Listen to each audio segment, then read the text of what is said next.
Então, a gente queria começar, Luciano, que você compartilhasse um pouquinho sobre como que foi a descoberta do seu chamado missionário, né, para ir para a África.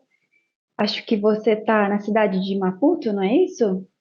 Exatamente, é isso mesmo, Marina. Legal. Então, Marina, de fato, eu não sei se você sabe, mas eu não sou pastor, né? Não sou pastor ordenado e eu trabalhei durante muitos anos no banco no Brasil, por mais ou menos 10 anos, né? E foi nesse tempo, eu era um crente, né? Membro da Igreja Presbiteriana lá em Leme, e durante uma essas conferências, essas várias conferências que tivemos lá, conferências missionárias, eu comecei a sentir esse desejo de servir a Deus de uma forma mais integral, né? Eu nunca tinha imaginado vir para a África. A minha ideia era servir no trabalho missionário como obreiro leigo mesmo, né? Usando a minha profissão, eu estudei economia, e na altura eu estudei numa escola que preparava justamente esse tipo de obreiro, que queria ir para o campo missionário, mas usando a sua profissão para esse fim, né? E eu trabalhei, de fato, alguns anos na base missionária, né, de uma missão interdenominacional, e depois eu fui convidado para vir a Moçambique, né?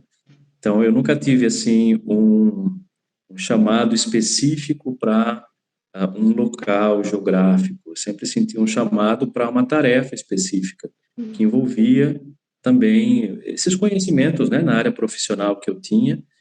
Então, aqui em Moçambique, lá na cidade da Beira, que fica na zona centro, isso foi há mais de 20 anos atrás, então surgiu essa necessidade por um obreiro que tivesse algum conhecimento dessa área de contabilidade e tal, para ajudar na administração da base missionária, mas também trabalhar com discipulado e outras áreas. Então, foi isso que me trouxe a Moçambique, né? Eu não escolhi Moçambique, Moçambique me escolheu. E cá estou, né? Já há 20 anos.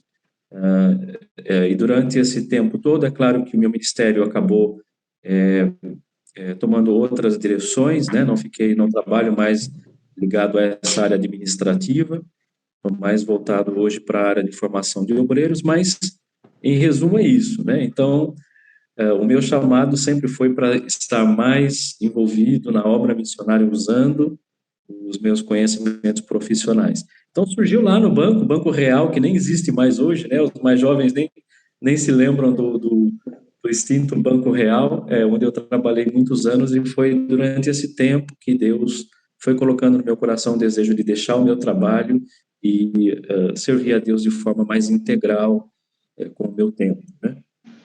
Que legal, Luciano. E há quanto tempo que você está em Moçambique? Então, há aproximadamente 22 anos que eu estou em África, mas eu fiquei um ano na África do Sul. Então, eu vim a Moçambique ligado a uma outra organização missionária chamada Missão para o Interior da África, numa parceria com a Agência Presbiteriana de Missões Transculturais, né, que é a PMT, que é o órgão de missões transculturais da nossa igreja. Na minha época ainda era Junta de Missões Estrangeiras, depois mudou o nome, né?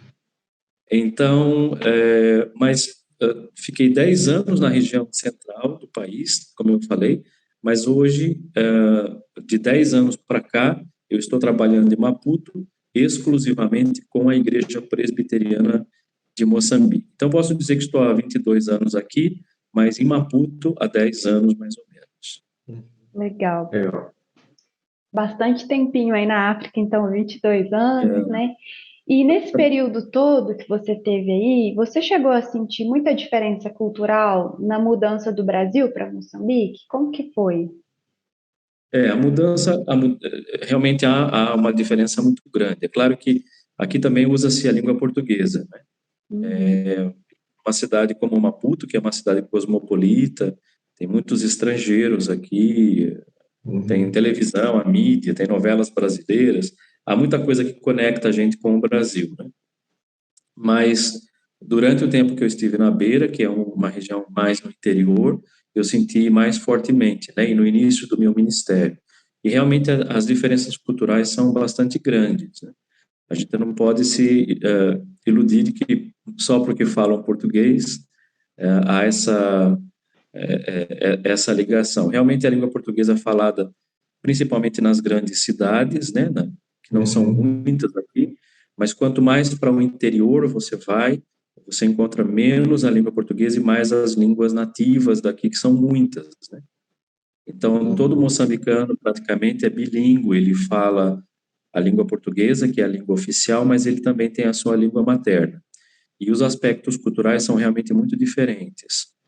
A questão da alimentação e vestuário e outras coisas, mas eu acho que isso até são as coisas superficiais.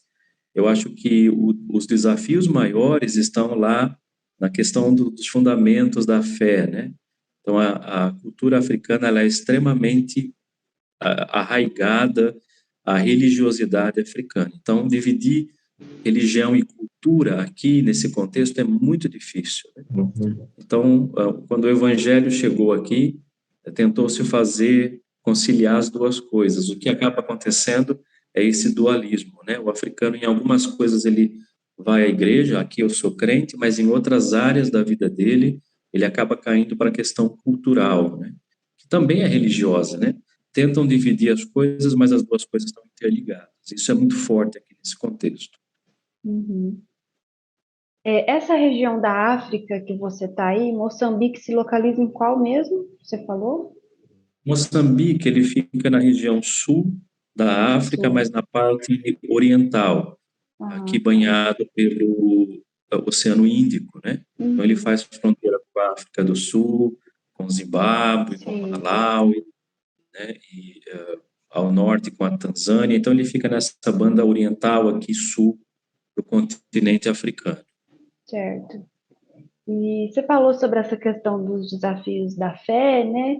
Você tinha até mandado um link com aquele material, eu disponibilizei para o Wilfred também, para o outro pessoal, e lá você fala sobre projetos, né? Os projetos que estão sendo desenvolvidos aí. Como que tem sido o desenvolvimento do projeto na formação do obreiro local, que foi o que você foi designado para fazer, que você tem ajudado aí? Então, existe uma parceria, né, entre a Igreja Presbiteriana do Brasil e a Igreja Presbiteriana de Moçambique. Esse tipo de parceria é muito comum no campo missionário, né? Não é uma exclusividade aqui de Moçambique. Então, quando essas parcerias são firmadas, procura-se contemplar algumas áreas que são prioritárias para você mover aquela ação missionária. Há muitas necessidades aqui, mas os missionários são poucos. Por muito tempo eu fui o único aqui dentro dessa parceria. Então a gente acaba fazendo aquilo que está dentro da nossa habilidade, da nossa capacidade também e ministério, e também observando aquilo que é a necessidade maior aqui. E como é essa afinidade linguística, né, e quando a gente fala em educação teológica, num contexto desse que tem muitas línguas diferentes, mas a educação teológica, assim como a educação secular, é feita na língua portuguesa. Então, acaba que o Brasil tem muita influência, né? As Bíblias usadas aqui em português, vêm muitas delas do Brasil, a literatura na área teológica, em boa parte proveniente do Brasil também. Então, naturalmente, a gente acaba se envolvendo muito mais nessa área da formação do obreiro. Então, o nosso projeto aqui é apoiar essa igreja parceira nessa área, de diversas formas. Por exemplo, nós já enviamos alunos para serem formados no Brasil, temos 3 alunos que já foram para o Brasil, que foram formados em seminários presbiterianos, voltaram para cá, estão exercendo o ministério. Já tivemos pessoas que foram fazer cursos mais rápidos, né, não pastoral, mas cursos, por exemplo, na área da educação cristã. Já trouxemos muitos professores do Brasil para cá, nesse intercâmbio. E nós aqui, no dia a dia, também estamos envolvidos com 2 instituições de educação teológica.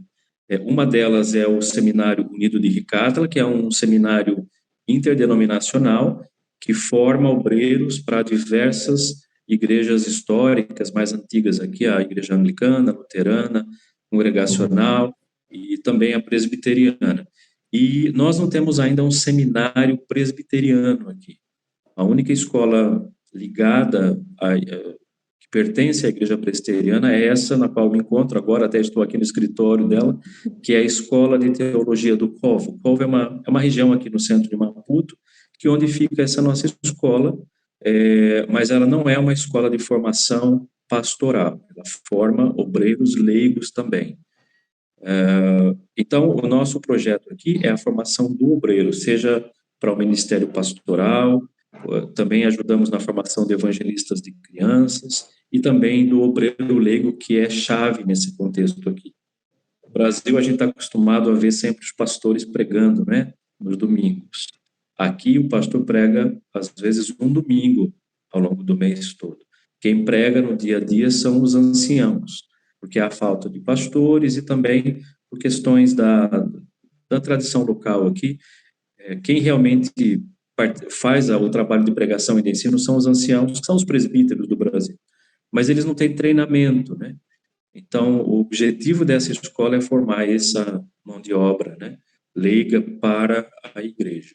Então, o nosso projeto está voltado ao carro-chefe do nosso projeto, é nessa área. Estamos, no momento, construindo algumas salas de teologia para que essa escola de teologia do povo cresça e, quem sabe, futuramente, consiga formar também pastores num ambiente mais oficialmente presbiteriano, né? Porque ainda não temos um seminário presbiteriano aqui, mesmo sendo uma igreja antiga com mais de 130 anos de idade. Uhum. E quantas turmas já foram formadas?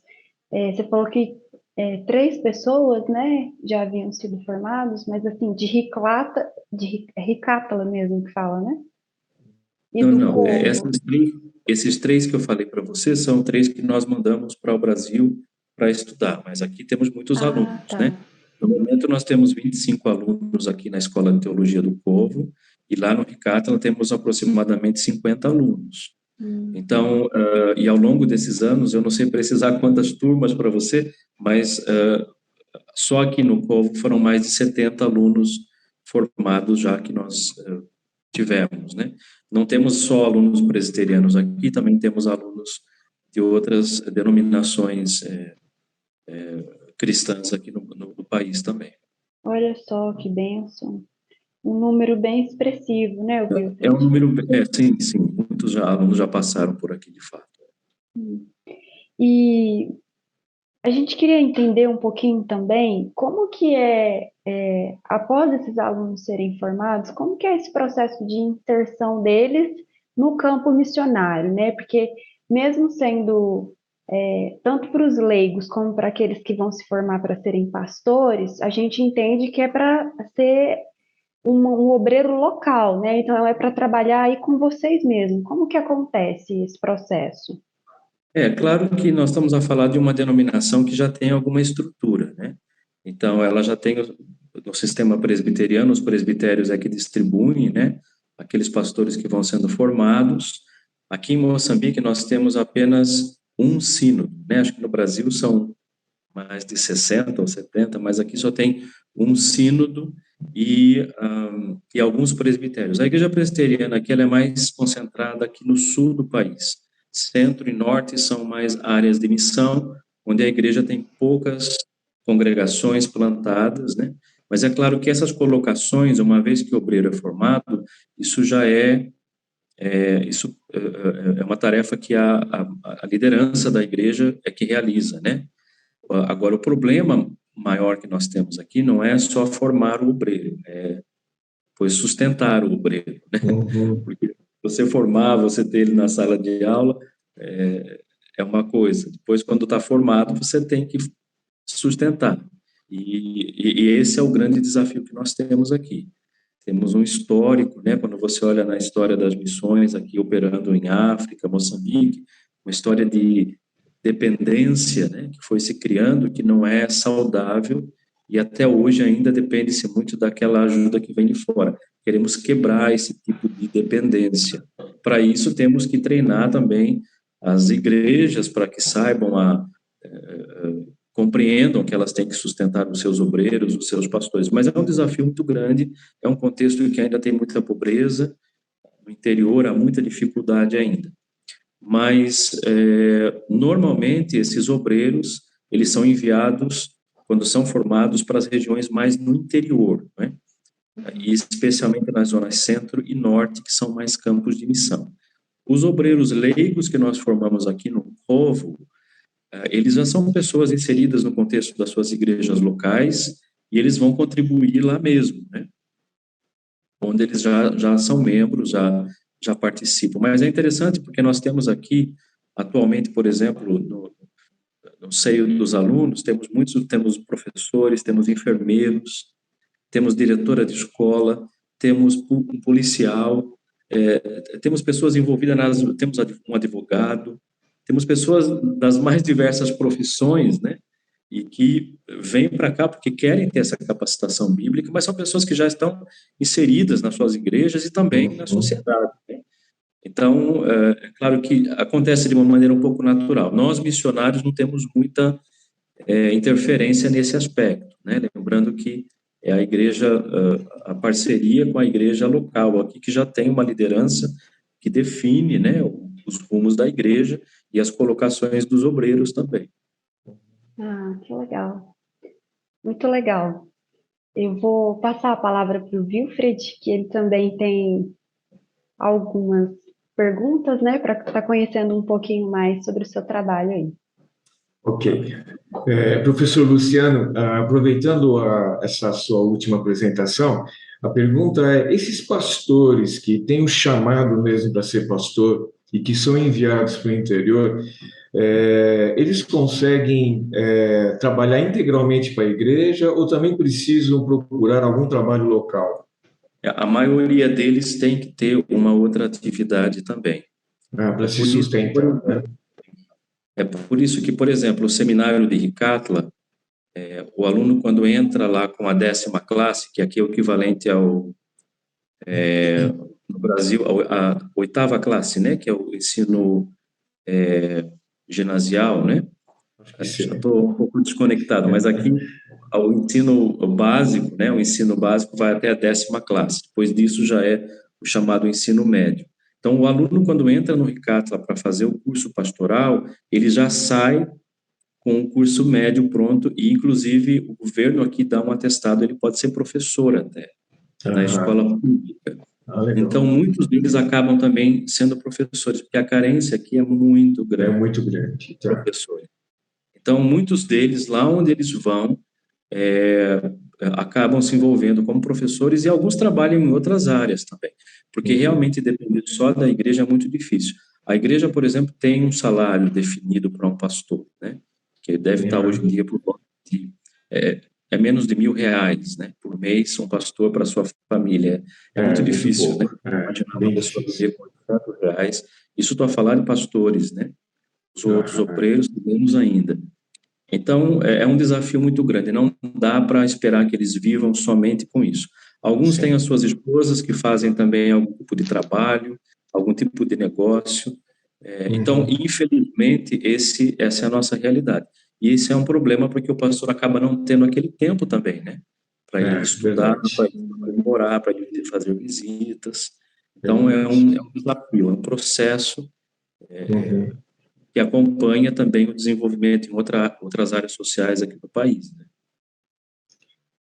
Uma outra pergunta, especificamente com relação a ensino, existe também aí, às vezes, a discrepância do aluno se aprofundar na teologia em si e esquecer um pouco o amor a Deus, o amor à missão, mas ficar mais na ciência da teologia, se é que eu posso falar assim? Acontece também? Pode acontecer. Agora, o problema que nós temos aqui, especialmente nesse ambiente de educação teológica protestante, né, das igrejas reformadas mais antigas, que inclui a igreja presbiteriana, é algum nível de liberalismo teológico, né? E esse é o ponto que nós mais temos dificuldade, temos lutado aqui, porque toda a história da África, né, essa luta contra a colonização, então o discurso, até mesmo dos pastores e tudo mais, acaba sendo influenciado por esse discurso da luta contra a opressão que veio de fora, contra o colono e tudo mais. Então, há sempre a ideia de construir a identidade do africano. Então, valorizar a cultura, valorizar a religiosidade do africano. Então, esse Uhum. discurso de parar de demonizar tudo que é do africano, né?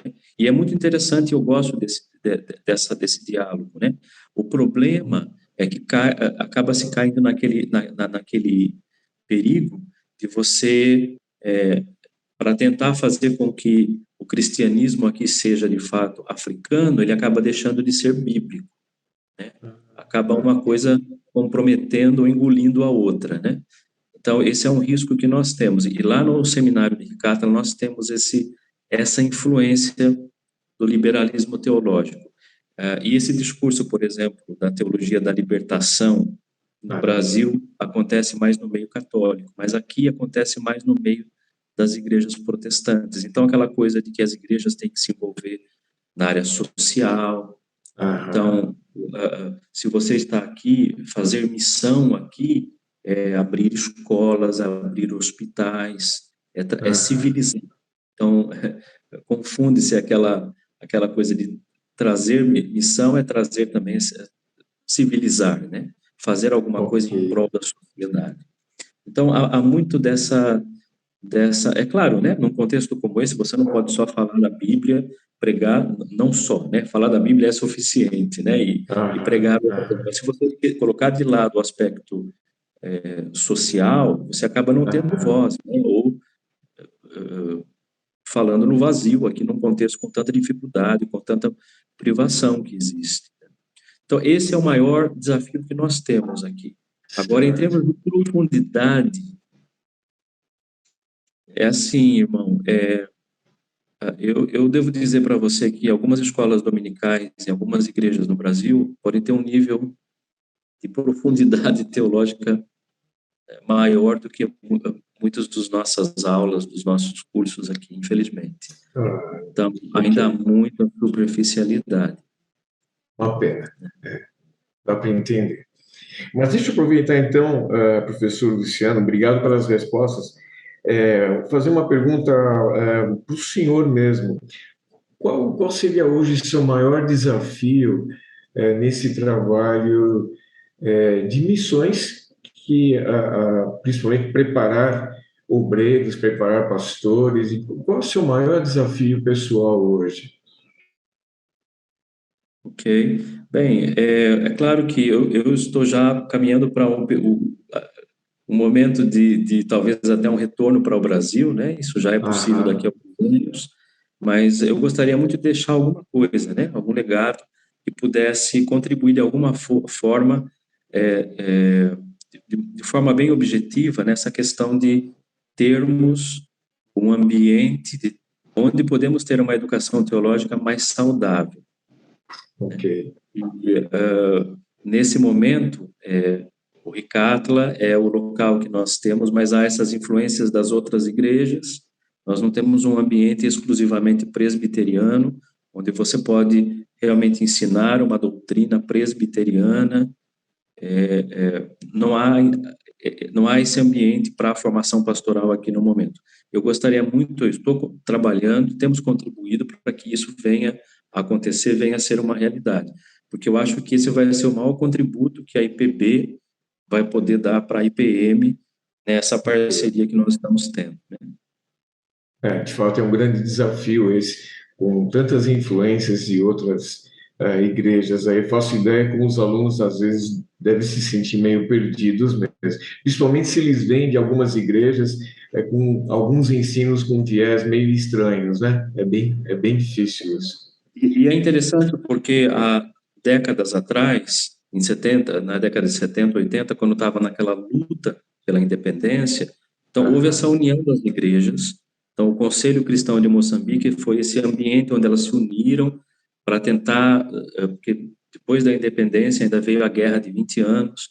Então, essa unidade que eles tiveram, eu sei que no Brasil ecumenismo é palavrão, né, no seio da IPB, mas aqui é doce aos ouvidos deles, por causa da história que tiveram, porque essa unidade que tiveram foi o que os manteve firmes. Mas agora que passou o período da independência, passou a guerra, começam a debater questões mais profundas, começam a ver que, afinal de contas, temos muitos pontos que são não são conciliáveis aqui na área da Entendi, educação teológica. entendi. É. Então, estamos nesse período de transição, né? Então, aproveitando também essa última fala que o senhor disse com relação à guerra que já passou, existe hoje alguma perseguição religiosa? Não sei se o senhor pode responder isso. Existe alguma perseguição? Olha, aqui em Moçambique, o islamismo é muito forte aqui em Moçambique, Tá? né? O islamismo. Mais ou menos, acho que mais de 20% da população, mas principalmente no norte, nas províncias de Niassa, Cabo Delgado, Nampula, que fica bem mais ao norte. Mas o islamismo aqui em Moçambique, ele é muito brando nessa área de conflito com o cristianismo, né? Não é Aham. aquele islamismo extremista. A história de Moçambique é uma história de convívio pacífico entre essas religiões. Agora, o Certo. problema é que, atualmente, lá na província de Cabo Delgado, tem entrado alguns que vêm de outros países mais ao norte da África e têm trazido essas ideias radicais. Como há muita Uhum. pobreza, e muito jovem que não tem emprego, não tem nada, eles vêm e fazem promessas. Olha, Uhum. vamos te dar terreno, vamos te dar isso, aquilo, para você se juntar a nós. Como eles não têm nenhuma perspectiva na vida, se juntam. É muito fácil de radicalizar as coisas no meio da pobreza, onde as pessoas não têm nada a perder, não é? E é o que Sim. nós estamos a viver. Nas notícias, se vocês forem procurar, vão ver que lá em Cabo Delgado está havendo esses ataques, muita gente já morreu. Só que esses Uhum. ataques, eles não são assim direcionados só contra cristãos. Eles queimam tudo, queimam casa, queimam igrejas, queimam mesquitas, porque não tem um Uhum. alvo específico. Então, eu não posso dizer que é uma perseguição contra cristãos. Eu vejo Só muita para. propaganda extremista na internet, de algumas igrejas que querem aproveitar essas imagens para Aham. criar esse sensacionalismo, né? Então, eu nunca vi perseguição, pelo contrário, é muito fácil você levar o moçambicano à igreja. O moçambicano é muito religioso, ele é muito Aham. amigável, você pode dar um folheto na rua, ele aceita, né? O desafio não é levar na igreja, o desafio é manter. Professor, na verdade, não quero tomar muito seu tempo, mas eu tenho mais três perguntinhas rápidas que vai nos ajudar a pensar um pouco nesse trabalho missionário lá na África. A pergunta seria: existem mais outras igrejas que ajudam no seu ministério ou o senhor depende diretamente da igreja presbiteriana? É, eu dependo integralmente da Igreja Presbiteriana do Brasil. Ok, Todas, integralmente, tá. todas as igrejas que me apoiam através da APMT e são igrejas ligadas à IPB A mesmo. IPB, tá certo. E a pergunta agora, já encerrando, como que nós poderíamos, conhecendo um pouco mais do seu trabalho, e nós vamos levar essas questões nessa nossa festa, que será amanhã, a Festa das Nações, como que nós podíamos facilitar o seu trabalho? Com alguma Olha, proposta, alguma coisa assim mais palpável, como nós poderíamos ajudar melhor o senhor? olha, é claro que, né, aquele apoio básico, né, que é Aham, a oração, acompanhando as notícias, né, do que se passa aqui. Agora, uma participação mais ativa naquilo que nós fazemos é também abraçar aquilo que é a nossa visão, né? essa visão. Quando Ok. falamos em termos de educação teológica, precisamos, por exemplo, de livros, né? Então, aqui há necessidade de livros nessa área da formação do obreiro. Então, é Aham, uma das coisas que eu sempre peço, né? Como quando alguma igreja no Brasil pergunta o que precisa.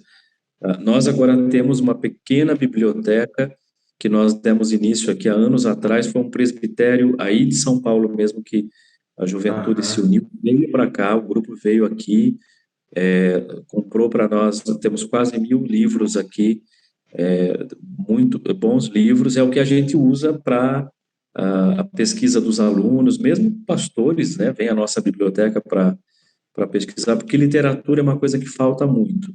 Eu sei que no Brasil hoje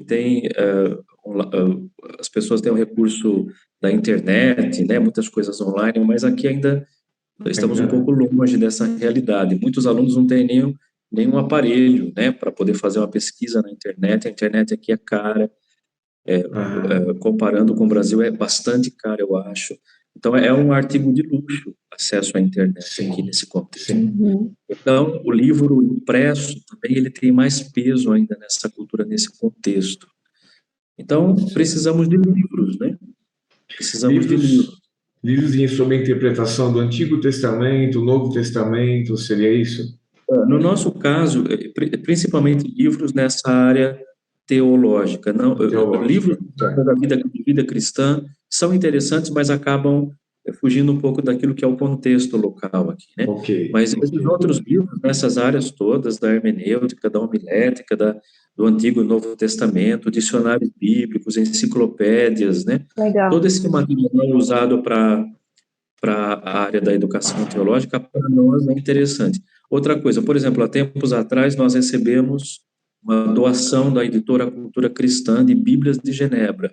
Né? Uhum. Bíblias de estudo aqui são muito caras. Só para vocês terem uma ideia, Maputo é uma cidade de 2 milhões de habitantes. Nós temos aqui 2 livrarias evangélicas pequenas. Então, para tudo isso, né? Uma delas é pentecostal, a outra delas é ligada à sociedade bíblica. Mas uma Bíblia de estudo aqui custa, em média, R$ 500.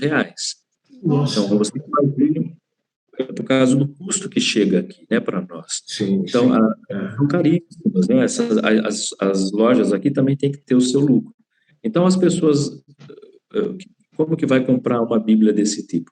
Então, nós recebemos uma doação bem grande da editora Cultura Cristã, conseguimos dar uma para cada pastor.